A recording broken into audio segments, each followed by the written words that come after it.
شروع اللہ کا نام لے کر جو بڑا مہربان نہایت رحم والا ہے۔ یاسین، قسم ہے قرآن کی جو حکمت سے بھرا ہوا ہے۔ اے محمد صلی اللہ علیہ وآلہ وسلم، بے شک تم پیغمبروں میں سے ہو، سیدھے رستے پر ہو۔ یہ قرآن غالب و مہربان کا نازل کیا ہوا ہے تاکہ تم ان لوگوں کو جن کے باپ دادا کو خبردار نہیں کیا گیا تھا خبردار کر دو کہ وہ غفلت میں پڑے ہوئے ہیں۔ ان میں سے اکثر پر اللہ کی بات پوری ہو چکی ہے، سو وہ ایمان نہیں لائیں گے۔ ہم نے ان کی گردنوں میں طوق ڈال رکھے ہیں اور وہ ٹھوڑیوں تک پھنسے ہوئے ہیں، تو ان کی گردنیں اکڑی ہوئی ہیں، اور ہم نے ان کے آگے بھی دیوار بنا دی اور ان کے پیچھے بھی، پھر ان پر پردہ ڈال دیا تو یہ دیکھ نہیں سکتے۔ اور تم ان کو خبردار کرو یا نہ کرو، ان کے لیے برابر ہے، یہ ایمان نہیں لائیں گے۔ تم تو صرف اس شخص کو خبردار کر سکتے ہو جو اس نصیحت یعنی قرآن کی پیروی کرے اور رحمان سے غائبانہ ڈرے، سو اس کو مغفرت اور بڑے ثواب کی بشارت سنا دو۔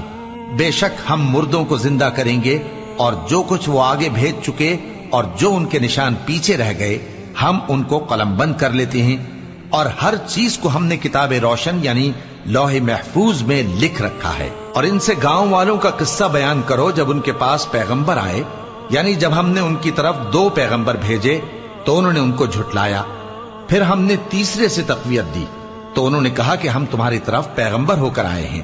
وہ بولے کہ تم اور کچھ نہیں مگر ہماری طرح کے آدمی ہو، اور رحمان نے کوئی چیز بھی نازل نہیں کی، تم محض جھوٹ بولتے ہو۔ انہوں نے کہا کہ ہمارا پروردگار جانتا ہے کہ ہم تمہاری طرف پیغام دے کر بھیجے گئے ہیں، اور ہمارے ذمے تو صاف صاف پیغام پہنچا دینا ہے اور بس۔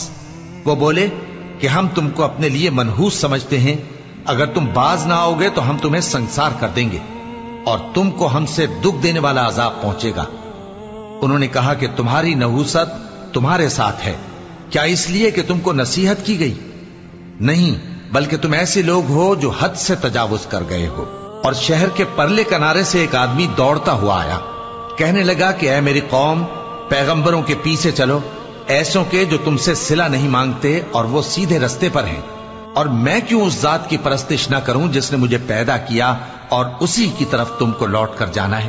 کیا میں اس کو چھوڑ کر اوروں کو معبود بناؤں کہ اگر رحمان مجھے نقصان پہنچانا چاہے تو ان کی سفارش مجھے کچھ بھی فائدہ نہ دے سکے اور نہ وہ مجھے چھڑا ہی سکیں؟ تب تو میں کھلی گمراہی میں پڑ گیا۔ میں تو تمہارے پروردگار پر ایمان لایا ہوں، سو میری بات سن رکھو۔ حکم ہوا کہ بہشت میں داخل ہو جا۔ بولا کاش میری قوم کو پتا چل جائے کہ میرے رب نے مجھے بخش دیا اور مجھے عزت والوں میں شامل کیا، اور ہم نے اس کے بعد اس کی قوم پر کوئی لشکر نہیں اتارا اور نہ ہم اتارنے والے تھے۔ وہ تو صرف ایک چنگھاڑ تھی، سو وہ اس سے ناگہاں بجھ کر رہ گئے۔ بندوں پر افسوس کہ ان کے پاس جب کوئی پیغمبر آتا تو وہ اس سے تمسخر ضرور کرتے۔ کیا انہوں نے نہیں دیکھا کہ ہم نے ان سے پہلے بہت سے لوگوں کو ہلاک کر دیا تھا؟ اب وہ ان کی طرف لوٹ کر نہیں آئیں گے، اور سب کے سب ہمارے روبرو حاضر کیے جائیں گے۔ اور ایک نشانی ان کے لیے زمین مردہ ہے کہ ہم نے اس کو زندہ کیا اور اس میں سے اناج اگایا، پھر یہ اس میں سے کھاتے ہیں، اور اس میں کھجوروں اور انگوروں کے باغ پیدا کیے اور اس میں چشمے جاری کر دیے تاکہ یہ ان باغوں کے پھل کھائیں، اور ان کے ہاتھوں نے تو ان کو نہیں بنایا، تو پھر کیا یہ شکر نہیں کرتے؟ وہ ذات پاک ہے جس نے زمین کی نباتات کے اور خود ان کے اور جن چیزوں کی ان کو خبر نہیں سب کے جوڑے بنائے۔ اور ایک نشانی ان کے لیے رات ہے کہ اس پر سے ہم دن کو کھینچ لیتے ہیں تو اسی وقت ان پر اندھیرا چھا جاتا ہے، اور سورج اپنے مقرر رستے پر چلتا رہتا ہے۔ یہ اس غالب و دانا کا مقرر کیا ہوا اندازہ ہے۔ اور چاند کی بھی ہم نے منزلیں مقرر کر دیں، یہاں تک کہ گھٹتے گھٹتے کھجور کی پرانی شاخ کی طرح ہو جاتا ہے۔ نہ تو سورج ہی سے یہ ہو سکتا ہے کہ چاند کو جا پکڑے، اور نہ رات ہی دن سے پہلے آ سکتی ہے، اور سب اپنے اپنے مدار میں تیر رہے ہیں۔ اور ایک نشانی ان کے لیے یہ ہے کہ ہم نے ان کی اولاد کو بھری ہوئی کشتی میں سوار کیا، اور ان کے لیے ویسی ہی اور چیزیں پیدا کی جن پر یہ سوار ہوتے ہیں، اور اگر ہم چاہیں تو ان کو غرق کر دیں، پھر نہ تو ان کا کوئی فریاد رس ہو اور نہ ان کو رہائی ملے، مگر یہ ہماری رحمت اور ایک مدت تک کے فائدے ہیں۔ اور جب ان سے کہا جاتا ہے کہ جو تمہارے آگے اور جو تمہارے پیچھے ہے اس سے ڈرو تاکہ تم پر رحم کیا جائے، اور ان کے پاس ان کے پروردگار کی طرف سے کوئی نشانی نہیں آتی مگر اس سے منہ پھیر لیتے ہیں۔ اور جب ان سے کہا جاتا ہے کہ جو رزق اللہ نے تم کو دیا ہے اس میں سے خرچ کرو، تو کافر مومنوں کے متعلق کہتے ہیں کہ بھلا ہم ان لوگوں کو کھانا کھلائیں جن کو اگر اللہ چاہتا تو خود کھلا دیتا، تم تو کھلی گمراہی میں ہو۔ اور کہتے ہیں اگر تم سچ کہتے ہو تو بتاؤ یہ وعدہ کب پورا ہوگا؟ یہ تو ایک چنگھاڑ ہی کے منتظر ہیں جو ان کو اس حال میں کہ باہم جھگڑ رہے ہوں گے آ پکڑے گی، پھر نہ تو یہ وصیت ہی کر سکیں گے اور نہ اپنے گھر والوں میں واپس جا سکیں گے۔ اور جس وقت سور پھونکا جائے گا یہ قبروں سے نکل کر اپنے پروردگار کی طرف دوڑ پڑیں گے، کہیں گے ہائے بربادی، ہمیں ہماری خوابگاہوں سے کس نے جگہ اٹھایا۔ یہ وہی تو ہے جس کا رحمان نے وعدہ کیا تھا اور پیغمبروں نے سچ کہا تھا۔ وہ تو صرف ایک زور کی آواز ہوگی کہ سب کے سب ہمارے روبرو آ حاضر ہوں گے، پھر اس روز کسی شخص پر کچھ بھی ظلم نہیں کیا جائے گا اور تم کو بدلہ ویسا ہی ملے گا جیسے تم کام کرتے تھے۔ اہل جنت اس روز عیش و نشاط کے مشغلے میں خوش ہوں گے، وہ بھی اور ان کی بیویاں بھی سایوں میں تختوں پر تکیے لگائے بیٹھے ہوں گے، وہاں ان کے لیے میوے ہوں گے اور جو وہ منگوائیں گے ان کو ملے گا۔ ان کو پروردگار مہربان کی طرف سے سلام کہا جائے گا اور وہ فرمائے گا کہ گناہگارو تم آج الگ ہو جاؤ۔ اے آدم کی اولاد، کیا میں نے تم سے کہہ نہیں دیا تھا کہ شیطان کو نہ پوجنا، وہ تمہارا کھلا دشمن ہے، اور یہ کہ میری ہی عبادت کرنا یہی سیدھا رستہ ہے؟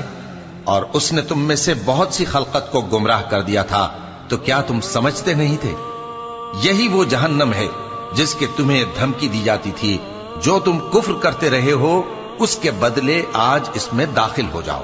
آج ہم ان کے منہوں پر مہر لگا دیں گے اور جو کچھ یہ کرتے رہے تھے ان کے ہاتھ ہم سے بیان کر دیں گے اور ان کے پاؤں اس کی گواہی دیں گے، اور اگر ہم چاہیں تو ان کی آنکھوں کو مٹا کر اندھا کر دیں، پھر یہ رستے کو دوڑیں تو کہاں سے دیکھ سکیں گے؟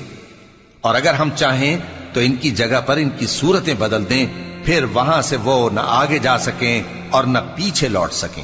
اور جس کو ہم بڑی عمر دیتے ہیں تو اسے تخلیق میں اوندھا دیتے ہیں، یعنی اسے بچپن کی کمزوری والی حالت کی طرف لوٹا دیتے ہیں، تو کیا یہ سمجھتے نہیں؟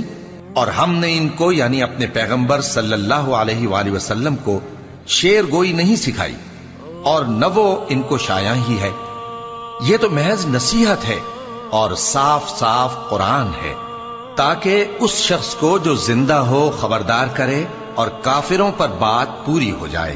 کیا انہوں نے نہیں دیکھا کہ جو چیزیں ہم نے اپنے ہاتھوں سے بنائیں ان میں سے ہم نے ان کے لیے مویشی پیدا کر دیے اور یہ ان کے مالک ہیں، اور ان کو ان کے قابو میں کر دیا تو کوئی تو ان میں سے ان کی سواری ہے اور کسی کو یہ کھاتے ہیں، اور ان میں ان کے لیے اور فائدے اور پینے کی چیزیں ہیں، تو کیا یہ شکر نہیں کرتے؟ اور انہوں نے اللہ کے سوا اور معبود بنا لیے ہیں کہ شاید ان سے ان کو مدد پہنچے، مگر وہ ان کی مدد کی ہرگز طاقت نہیں رکھتے، اور وہ ان کی فوج بنا کر حاضر کیے جائیں گے تو ان کی باتیں تمہیں غمناک نہ کر دیں۔ یہ جو کچھ چھپاتے اور جو کچھ ظاہر کرتے ہیں ہمیں سب معلوم ہے۔